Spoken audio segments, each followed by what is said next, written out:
Hi, it's Professor D again. Let me make you a great cocktail.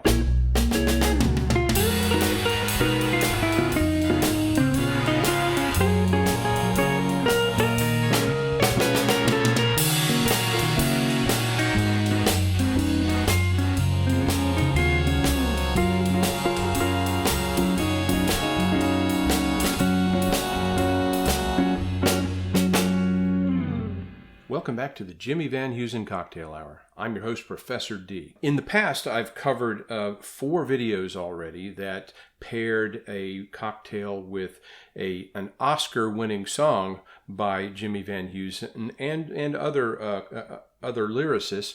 But tonight is a special night. I'm going to match a cocktail with an Emmy award-winning song by the Sammy, Cahn, Jimmy Van Heusen songwriting team.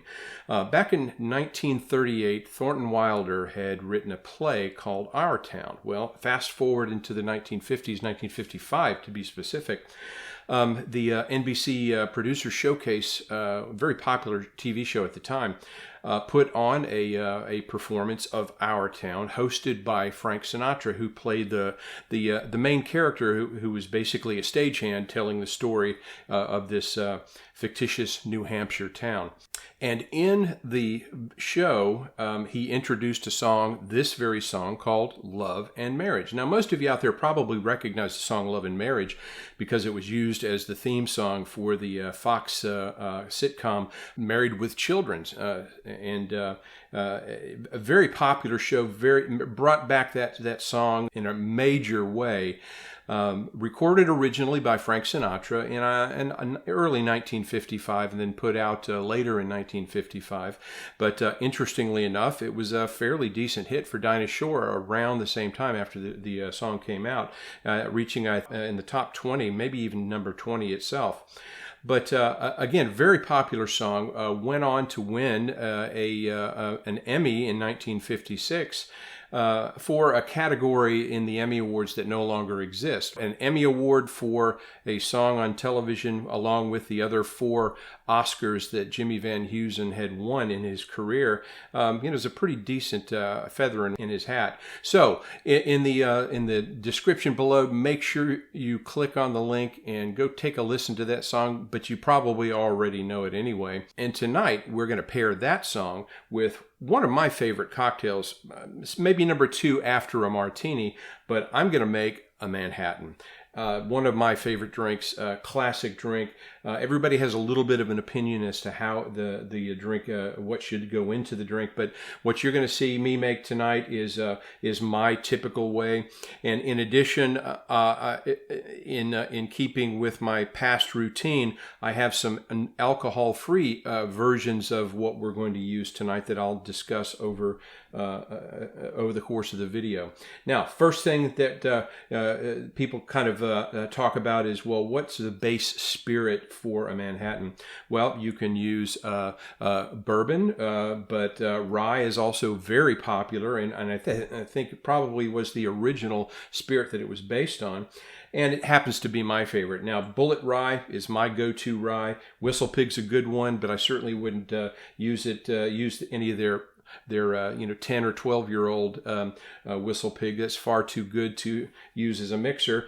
But if you happen to like bourbon, a great bourbon that you can use to mix this with would be something like Maker's Mark, or pick your favorite. But again, this is not a cocktail that you would really want to use your Pappy Van Winkle top shelf bourbon, because just be kind of a sacrilege to mix even if it is a great drink with such a top shelf bourbon. All right, so what are we going to do here next? Well, the other ingredients are going to be sweet vermouth. Now, there are a lot of sweet vermouths out there, and each one lends a special flavor profile to your drink.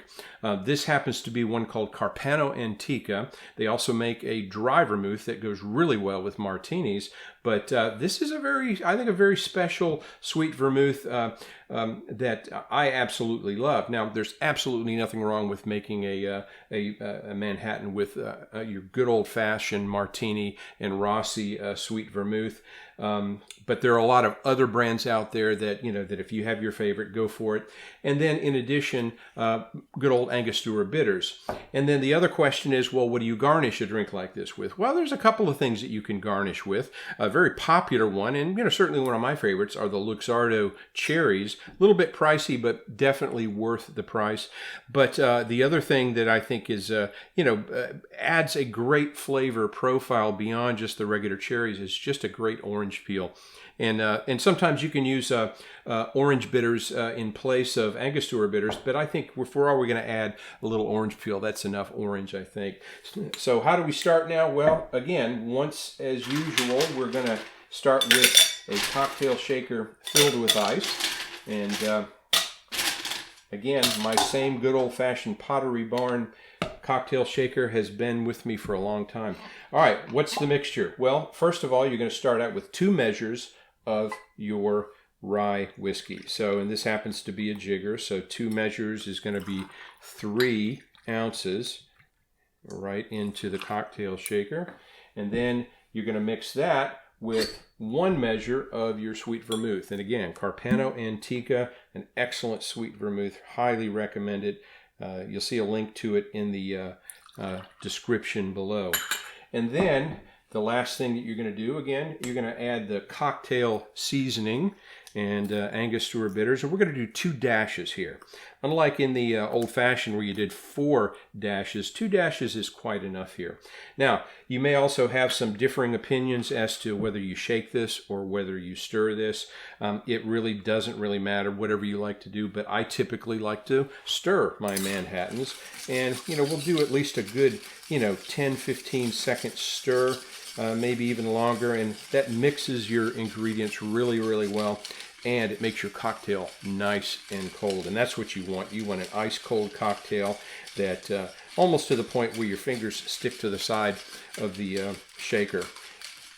But again, click on the link below and have a listen to Love and Marriage. I think you're going to enjoy that song, and this drink, I think, goes right along with that song. All right, there we go. Now, next thing we're going to do is I've got my cocktail glass, my martini glass. Now, this is not a Pottery Barn one like I've used in the past. This happens to be one that I believe belonged to my grandmother and grandfather. There is a set of 4 of them and a martini mixing glass. So, cheers to my grandma and grandpa Schenenberger for not breaking these and letting them live until I could use them. All right, next thing we're going to do is we're just going to strain it right into your martini or Manhattan glass. And that looks absolutely delicious. And then the next thing that we're going to do is we're going to add a nice healthy orange peel. And just like with martinis, I'm going to take that peel and I'm going to squeeze it over the surface of the drink so some of that essential orange oil gets into the drink, and that really adds, again, a nice little zing to your cocktail. And again, this is something that you definitely want to sip. You don't want to gulp these down because these are, pretty strong cocktails, like a lot of these drinks that I've made.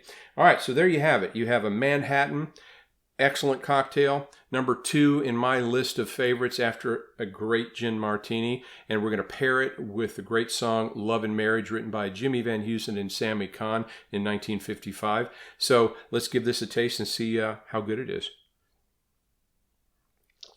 And once again, it's an outstanding cocktail. Highly recommend it. Have a drink, enjoy it, hit subscribe, or just at least like my videos and give me a message or 2 in the below description.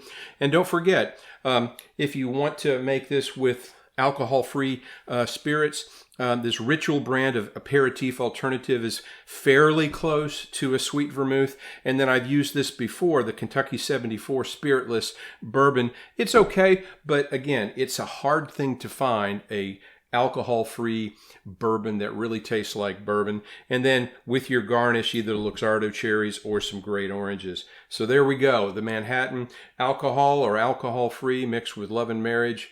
Cheers. See you next time.